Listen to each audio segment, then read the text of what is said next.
Have you ever heard about the mysterious manor with many creepy memories? The old mansion stood on a hill overlooking the town. It had been empty for years. No one dared to go near it. The locals whispered stories about it. They said it was haunted. One hot summer day, a group of friends decided to explore the abandoned mansion. They had heard the stories, but they didn't believe them. They thought it would be fun to spend an afternoon in a spooky old house. They were wrong. As they approached the mansion, they felt a cold chill run down their spines. The air grew heavy, making it difficult to breathe. The house loomed over them, its windows like empty eyes watching their every move. One of the friends, a girl named Sarah, reached out and touched the rusty iron gate. A jolt of static electricity shocked her, making her jump back. Maybe this wasn't such a good idea, she said nervously, but the others were determined to go on. They pushed open the gate and walked up the overgrown path. The group of friends called themselves the Mystery Seekers. There was Max, the leader, always eager for adventure. Sarah, the voice of reason, often hesitant but always loyal. Ben, the tech whiz who brought along cameras and recording equipment. And finally, Emily, the sensitive one, who claimed to feel a presence in places like this. They weren't professional ghost hunters. They were just a group of friends who shared a fascination with the unknown. They had investigated other supposedly haunted locations before, mostly abandoned buildings and cemeteries.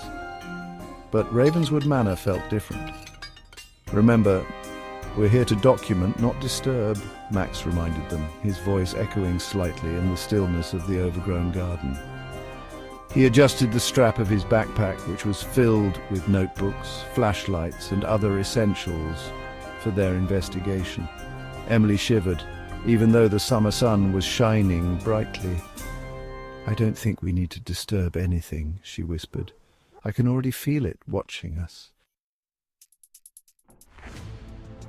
The front door creaked open as if inviting them inside. The air inside the mansion was stale and dusty. Cobwebs hung from every corner. The furniture was covered in white sheets, giving the impression of ghosts frozen in time. As they stepped inside, the door slammed shut behind them with a loud bang. The sound echoed through the silent house, making them jump. Sarah's heart pounded in her chest. She felt a sense of dread wash over her. "Okay, that wasn't creepy at all," Ben said, trying to break the tension with a nervous laugh. He pulled out his camera and began filming. "For the record, if this place turns out to be truly haunted, I'm blaming Max for suggesting we come here." Max ignored him and pulled out his flashlight, its beam cutting through the gloom.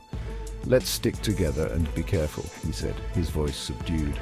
The weight of the house, of its unseen history, pressed down on them. Each room they explored was filled with decaying grandeur, but it was the room at the end of the hall that chilled them to the bone. The room was filled with antique dolls. They sat on dusty shelves, their porcelain faces staring blankly ahead. Some were dressed in fine clothes, while others were naked and chipped, their painted eyes seeming to follow the intruders. Sarah felt a shiver run down her spine as she stepped into the room. The dolls unnerved her. Their lifeless eyes seemed to hold a strange, unnerving energy. It was as if they were watching the group, their painted smiles masking something sinister.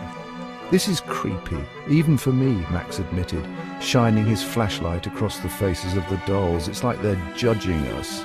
As they moved further into the room, a doll on the top shelf suddenly toppled forward, crashing to the floor with a loud crack. The sound was followed by an eerie silence. Section 5, Malcolm Blackwood, the dollmaker. They found a dusty old book in the library. It was a diary bound in leather. The diary belonged to Malcolm Blackwood, the man who built the mansion. As they read his words, they pieced together his story. Malcolm Blackwood was a skilled dollmaker. He poured his heart and soul into each creation. He considered them his children. He lived alone in the mansion, his only companions the dolls he crafted with such care. "It seems our Mr. Blackwood was quite the eccentric," Ben observed, flipping through the aged pages of the diary. He writes about the dolls as if they were alive, talks about them having distinct personalities.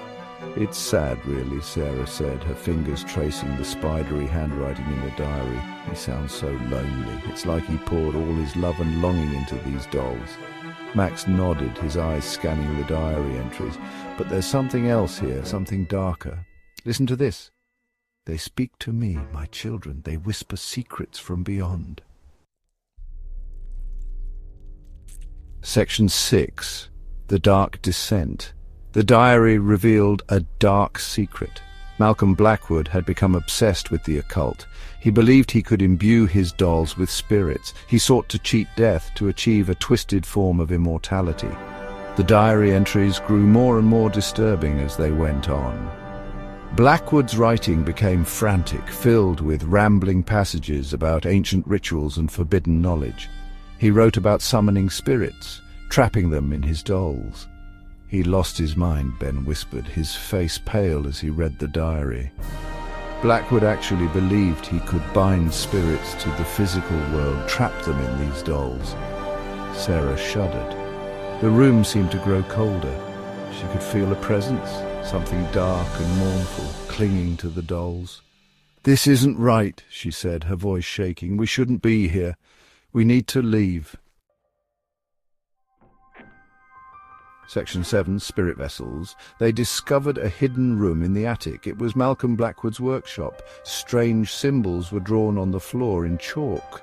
In the center of the room was an altar. On the altar lay a doll, unfinished. The air in the workshop was thick with a palpable energy, a mixture of fear, sadness, and desperation. It was clear that this room had been the site of Blackwood's dark rituals, his attempts to cheat death and commune with the other side. "The dolls, they weren't just toys," Emily said, her voice barely a whisper. Her eyes were wide with a mixture of fear and understanding. They were vessels meant to hold spirits. Max approached the unfinished doll on the altar cautiously. Its porcelain face was blank, its eyes empty sockets. It looked incomplete, vulnerable. "And I think Blackwood got what he wanted," he said grimly. Section 8. Emily's Spirit. Suddenly Emily cried out. She clutched her head, her eyes wide with terror. "He's here! Malcolm Blackwood! He's trapped me here!" Emily's voice was no longer her own. It was deep and raspy, filled with anger and despair. The others watched in horror as Emily's body contorted, her features twisting into a grotesque mockery of their friend. Her eyes, once filled with warmth and laughter, were now cold and lifeless, like those of the dolls. "Emily," Sarah cried, reaching out to her friend, but Max pulled her back. "It's not her," he warned, his voice low and urgent. "Blackwood's spirit, he's possessing her. He tricked me." The entity within Emily shrieked, its voice echoing through the workshop.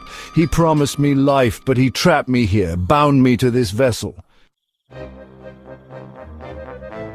Section 9. Freeing the spirits. Max realized the truth. Malcolm Blackwood wasn't a ghost. He was a spirit trapped in the mansion. He had been using the dolls to gather company, trapping lost souls in his haunted prison. He fed off their energy, their despair, Max realized, his eyes widening in understanding. He used them to sustain himself, to keep himself anchored to this world. They had to help Emily and the other spirits trapped in the mansion. They found Blackwood's journal. In it he described the ritual to free the spirits. It was a dangerous ritual, but they had no other choice. Section 10. A place of peace. They performed the ritual. The mansion shook. The dolls flew off the shelves, their porcelain bodies shattering against the floor. The air crackled with energy. Emily collapsed, her body free from Blackwood's grasp. When the dust settled, an eerie silence fell over Ravenswood Manor. The oppressive atmosphere that had clung to the house, the feeling of being watched, was gone. Emily lay on the floor, unconscious but breathing. The entity that had been Malcolm Blackwood was gone. The mansion was no longer a place of horror. It was a place of peace. The spirits were finally free. The friends left the mansion, forever changed by their experience. They had faced their fears and helped those in need. Ravenswood Manor stood on the hill, its secrets buried in the past. The sun set, casting long shadows across the overgrown lawn. But within the house there was a sense of peace, a quiet stillness that had been absent for far too long. The dolls were gone, the spirits freed from their porcelain prisons, and though the mystery seekers would never forget their night at Ravenswood, they knew that the true horrors were gone, replaced by a silence that spoke of peace.